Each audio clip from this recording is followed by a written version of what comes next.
Good evening and welcome to the local news. Today is Thursday, May 22nd. I'm Ryan Hudson, reporting for KMUD. In tonight's news, local taxpayers escalate legal action for U.S. accountability on military spending, file a complaint in international court.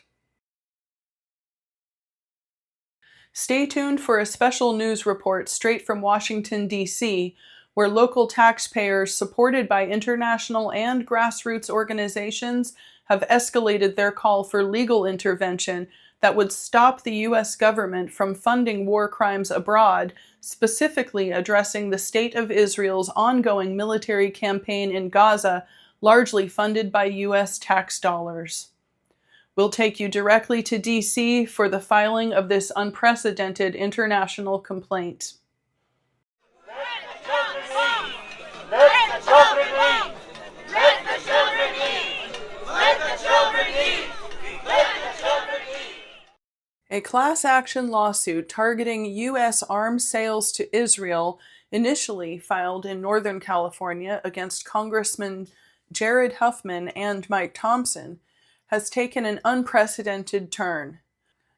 After a San Francisco court dismissed the class action lawsuit on the basis of lacking jurisdiction, Taxpayers Against Genocide has now brought their case to the international stage with the help of allied groups opposed to Israel's military actions overseas, funded by U.S. taxpayer dollars. In an historic move, the grassroots group Taxpayers Against Genocide, otherwise known as TAG, has filed a new legal complaint with the Inter-American Commission on Human Rights, backed by the National Lawyers Guild, the Center for American Islamic Relations, and Doctors Against Genocide, to name a few. With Humboldt and Mendocino County activists being directly involved in the action against the Northern California congressman, we now bring you a follow-up report directly from Washington, D.C. The grassroots effort alleges complicity and challenges U.S. policy on military spending as it relates to documented war crimes committed by the State of Israel and supported by the U.S. government. My name is Seth Donnelly. I am a long-term public high school teacher, a human rights advocate, and I am also one of the organizers of Taxpayers Against Genocide, which is a large grassroots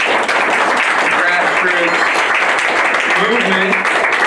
I'm here to represent 3,000 some taxpayers across the United States, we're growing by the day, that are revolted that our government, or not our government, the US government, it's not my government, that this government has used our tax laws illegally to fund genocide in Gaza and in Palestine. And we have tried other options as a movement. We started with a federal class action lawsuit in Northern California that went viral. And we were told by the U.S. court system that it doesn't deal with matters such as genocide and war crimes, that poses the court a quote-unquote non-judiciable political question. So we are escalating our resistance, organizing people across the country to take the U.S. government to any and all viable international arenas to demand accountability of U.S. officials and ultimately their prosecution.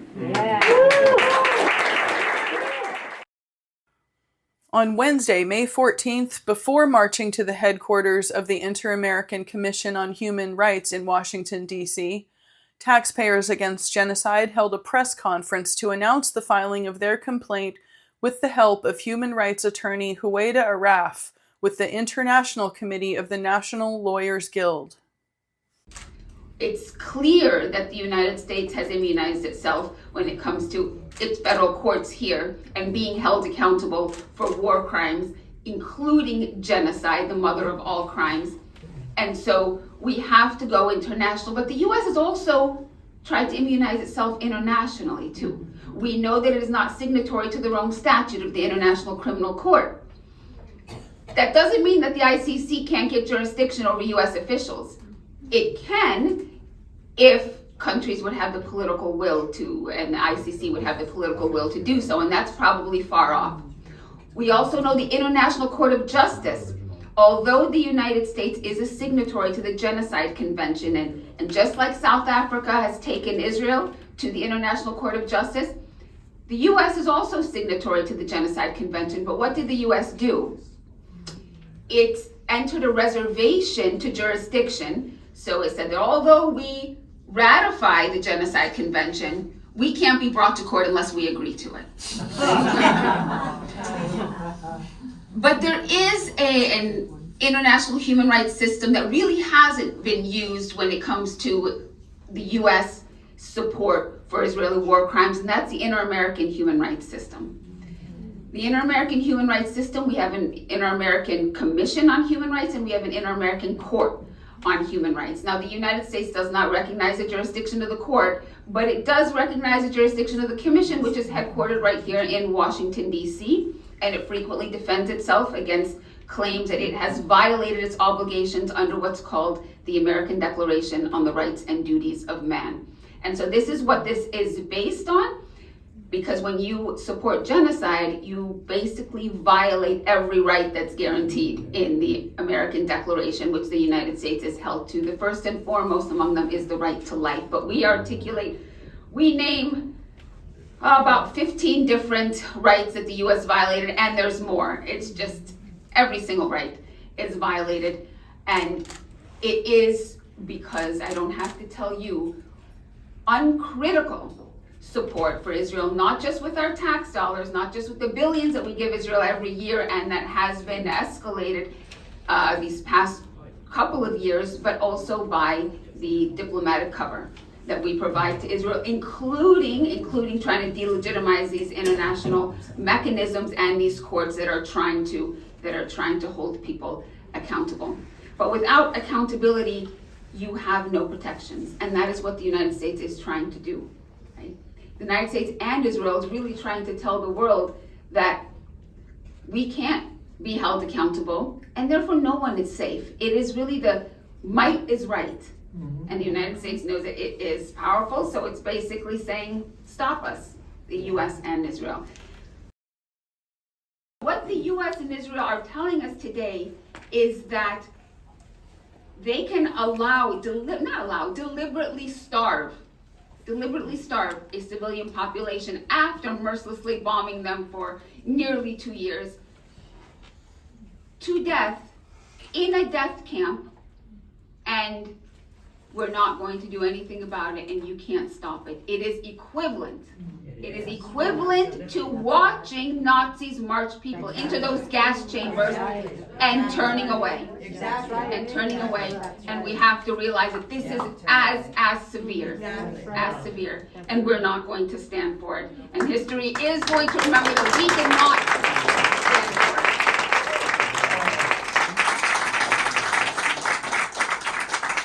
Let me thank you for being here and for everything that you're doing. I can tell you from having worked many years on the ground in Palestine, Palestinians who certainly feel that they have been abandoned by the entire world know that they have not been abandoned by you, those who are working tirelessly to stop this genocide and to see freedom and justice for the Palestinian people. So thank you.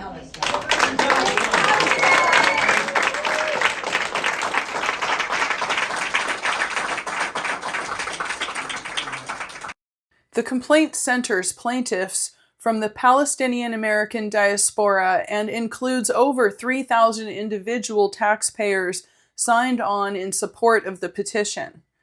Several members of TAG spoke at the press conference in D.C., including the son of one of the lead plaintiffs in the case, Monadel Herzala, who has lost 43 members of their family in the last 20 months in Gaza.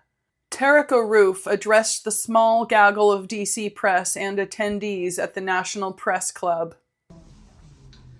So we stand here today as Americans who are fed up with the way that the United States government has spent our tax dollars. While several programs across housing, education, and healthcare are gutted, our politicians think that the better use of that money should be going towards killing children, massacring families, and leveling churches, schools, and hospitals.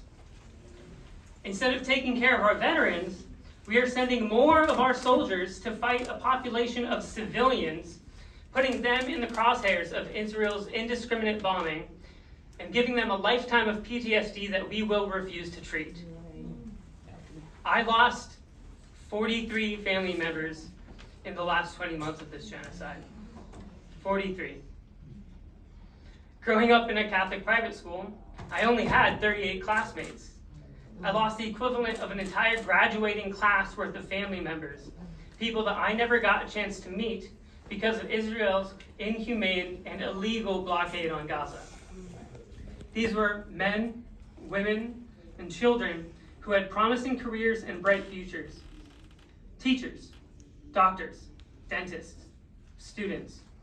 They weren't soldiers or fighters or terrorists, but painting them as such and telling you that they were human shields for such has manufactured consent for their murders. As a Palestinian, I know that the majority of people in this country don't really understand our values or what we're fighting for. So let me make it clear. We fight for the same thing that the majority of Americans want. Freedom from persecution for our religion. Liberty to pursue our dreams of being engineers, doctors, farmers, or artists. And justice for the violence that we unrightly face at the hands of people who can't even see our humanity. And America is no stranger to fighting for humanity. Not even 50 years ago, in the 80s, queer people in this country were fighting for the same things while the media dehumanized them and didn't care about their deaths. That's right. There's nothing more American than fighting for these things. And if you can get past the bias and racism, perhaps you can see how much we have in common. Also in attendance at the press conference were Doctors Against Genocide, the Black Alliance for Peace, and CARE, the Council on American Islamic Relations. Addressing the crowd at the press conference, Government Affairs Department Director of CARE, Robert McCaw, emphasized the timeliness of the petition and the need for intervention. Again, my name is Robert McCaw. I'm the Government Affairs Director for the Council on American Islamic Relations, the nation's largest Muslim civil rights and advocacy organization. I first want to express my deepest thanks and appreciation to Taxpayers Against Genocide and the National Lawyer Guild's International Committee for their courageous and vital work, and it really is vital work, in this historical complaint with the Inter-American Commission on Human Rights. CARE offers our fullest support in their effort, and this effort at holding our government accountable for its complicity in Israel's ongoing genocide against Palestinians in Gaza, against their occupation and apartheid of Palestinians throughout the region, including the West Bank. We stand united alongside all those gathered here today in this room, all those watching across the nation, and all those Americans demanding accountability and justice. So I ask ourselves today, where else can Americans go who oppose our government's complicity in genocide? Where can we go to turn for justice? How can we ensure that our individual hands are not stained with the blood or oppression of Palestinians when it's our tax dollars and our elected officials in our government agencies that are facilitating these atrocities? Our own branches of government have failed us. The executive branch under President Biden and now President Trump continue unabatedly to provide funding, political cover, and support for Israel's genocidal actions. Israel's deliberate use of starvation now in this campaign of blocking humanitarian aid flagrantly violates U.S. law and international law. It further intensifies the suffering of Palestinians and our government's refusal to classify Israel's starvation tactics, its bombings of hospitals, schools, refugee camps, water treatment centers, electricity lines, communication centers, press tents. A zoo. This is genocide. I have spent the last several weeks watching starved, emaciated, dead children that remind me of my own children every day, and I know this is a genocide, and yet our government doesn't have the will or the ability to refuse to track how these weapons of war that we're providing Israel are being utilized in these war crimes. It is a violation of our government's duty to uphold the U.S. Constitution, our laws, international law, including the Leahy Law, which mandates the end of weapons transfers to human rights violators.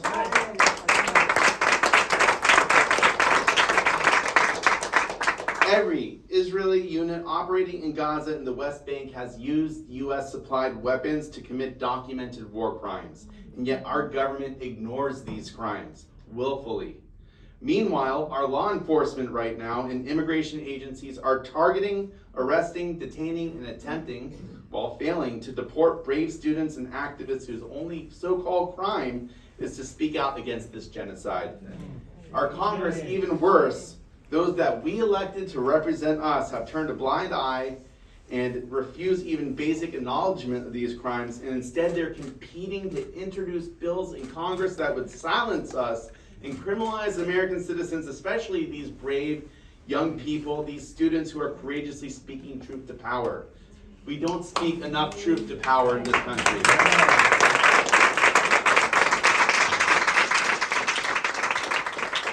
So instead of condemning genocide, Congress is eroding our rights. And as we've heard earlier, our courts, they have even closed their doors to justice. Though the U.S. District Court in the Northern District of California explicitly recognized Israel's military actions as intended, I'm going to quote, to eradicate a whole people, that's genocide. And therefore, it's genocide. The court concluded that it lacked jurisdiction to halt our government's complicity, stating, and I quote, "There are rare cases in which the preferred outcome is inaccessible to the court. This is one of those cases," and the court went on to urge the White House, which is very rare for a court to interfere with administrative actions like this in policy, to reconsider its unwavering support for genocide. So while we acknowledge that there are some limitations to the Inter-American Commission on Human Rights on what they can achieve, we cannot, and indeed we must not, remain silent. And we need to know that the IACHR can issue significant findings. They can issue recommendations. They can issue protective measures, and they can shape international awareness and public discourse. And it's imperative that, and I'm pleading right now, it's imperative that the IACHR finds the U.S. in violation of both its own laws and international human rights laws. Yes. We need to be found culpable of genocide. Also making an appearance at the press conference were several representatives from the organization Doctors Against Genocide. Dr. Nidal Jabbour, co-founder of the group Doctors Against Genocide, offered his emphatic support of the legal action. We are here to show our support, all American with good conscience, all human with good conscience who are against this crime that's been committed in our name, who refuse to be complicit. We should all join together, support each other, amplify our voices. Why are doctors here? Because we could not do it anymore. Yes. We could not keep up with the pace of the killing. No amount of doctors, no amount of hospitals can keep up with the pace of the mass murder, mass slaughter of children, women, men, grandmothers, grandfathers in Gaza. No amount of missions can fix and stop the genocide. In medicine, there is something we call stop the bleeder. As long as the bleeder is going on, we as doctors cannot do much. The bleeding here is the ongoing genocide. That's why we stepped out of our bedside places, out of our hospitals, to appeal to the world to stop this genocide, this mass slaughter. And we know history will eventually say this is genocide. And we know all the courts in the world will eventually say this is genocide. Yeah. But we as doctors cannot wait. We go to school for 2 decades to learn how to save one life. We spend countless days and nights in the ICUs in the hospital to save a life here, a life there, only to witness an American 2000 bomb mass slaughter hundreds of children and women in 1 second. And to see this day in, day out for 2 years, we could not stay silent anymore. We could not stay in our hospitals, our clinics anymore. That's why we're outside. It is our job. And Black Alliance for Peace charged with genocide long ago. And Doctors Against Genocide, as a medical diagnosis, it is a genocide. It has been a genocide. It has been a genocide before October 7. It has been a genocide after October 7. It has been a genocide since 1987. The minute they said land without people, for people without land, that was the first genocidal act. They raised our existence. It's been a genocide since then because we allowed it, because of the cancer that's called impunity, because the West and whatever they call the Judeo-Christian aliens, the higher moral people, don't see the lives of other people, the brown people, the Palestinian people, the black people as equal. That's why there has been a genocide. There continues to be a genocide in Palestine. Having reviewed the complaint, which spans 74 pages, not including attached affidavits and annexes, the complaint asserts several arguments outlining complicity by the US government in what TAG describes as Israel's genocidal military campaign. The complaint includes both the Biden and Trump administrations, as well as Congress. Following the press conference, the group of TAG endorsers, including doctors clad in white coats and Northern California activists decked out in keffiyehs, marched directly to the Inter-American Commission on Human Rights headquarters to submit the petition. As the group of TAG delegates and anti-genocide protesters marched across Washington, D.C. to the court building for filing, Dr. Nidal Jabbour, co-founder of Doctors Against Genocide, offered his thoughts on the historic legal action taking place while holding a banner and marching forward. We need to stop the genocide. The children in Gaza are starving. America is doing it. America is committing the genocide. Trump, you promised to end wars and bring peace. Do it. You can do it with a phone call. The detailed complaint rests on civil and human rights protections outlined in the American Declaration of the Rights and Duties of Man within the framework of Article 64 of the American Convention on Human Rights, which covers literally every right possible, according to human rights attorney Huwaida Araf, who is named as the lead attorney on the filing. Shortly after arriving to rally outside the Inter-American Commission on Human Rights headquarters, Araf emerged and announced to the crowd of about 50 supporters that the pleading had been submitted.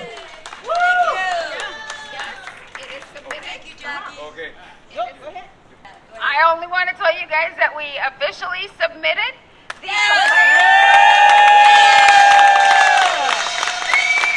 Thank you very much. We will be following up with the commission with more evidence as we get it. We have more affidavits that are also coming, and we will be pushing for what's called precautionary measures in the hopes to move the commission faster, because like all adjudicatory bodies, they usually take a long time, but this is a crisis, and every day that something doesn't happen is a day that tens and hundreds of people die. Yes. So we will be trying to move it as fast as we can. Thank you all for being here, for being a part of this, for allowing me to represent you in this effort.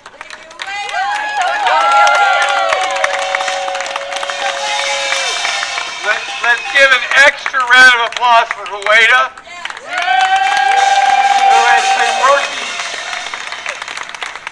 day and night, literally, and also for her incredible work with the Freedom Flotilla. Some of you know, going way back, and for also International Solidarity Movement. Taxpayers Against Genocide is deeply honored to be working with Huwaida Araf. The complaint has been endorsed by a wide range of civil organizations and nonprofits, including the Arab Resource Organizing Center, Palestinian Youth Movement, the U.S. Palestinian Community Network, the Council on American Islamic Relations, the International Jewish Anti-Zionist Network, Black Alliance for Peace, Doctors Against Genocide, Code Pink, Friends of Latin America, the Nicaraguan Solidarity Coalition, Women's International League for Peace and Freedom, the Alliance for Global Justice, and more. Even though we are filing this historic petition, I don't want to make it seem like this is what is going to lead to accountability, because as with all international law and international legal fora, there is no enforcement mechanism, right? Enforcement comes down to people. Enforcement comes down to political will. And so no matter what lawyers do and try to do, it's what the movement in the streets continue to do, and we support each other. In fact, that's why I became a lawyer. I was an activist first, and I'm probably still an activist first, and then a lawyer, and those two avenues really have to support each other. And so what we can do is take this petition and use it in campaigning, use it in continuing to organize, to divest, to boycott, and hopefully lead to sanctions on Israel, use it to educate, and hopefully we will get some mechanism of justice. It will take a long time, although we are asking for what's called precautionary measures, because we are arguing that any delay in adjudicating this is going to lead to a lot more irreparable harm, as we see people are being killed in the hundreds and even thousands weekly. So it might be a long process, but we are pushing for a quicker review. Stop murdering children! Stop murdering children! Stop murdering children! Stop murdering children! Stop murdering children! To see videos and interviews from TAG's trip to Washington, D.C., you can go to Humboldt Freelance Reporting on YouTube. Bread, not bombs. Let the children eat. And that's all for tonight's broadcast. Thank you for listening. Thanks to our engineers Patricia Tinkler and Lisa Music. KMUD News is online. You can find us at kmud.org and now streaming on most podcast platforms, including Apple Podcasts and Spotify, where you can download our stories and newscasts for offline listening during your rural commutes. You can also follow us on social media.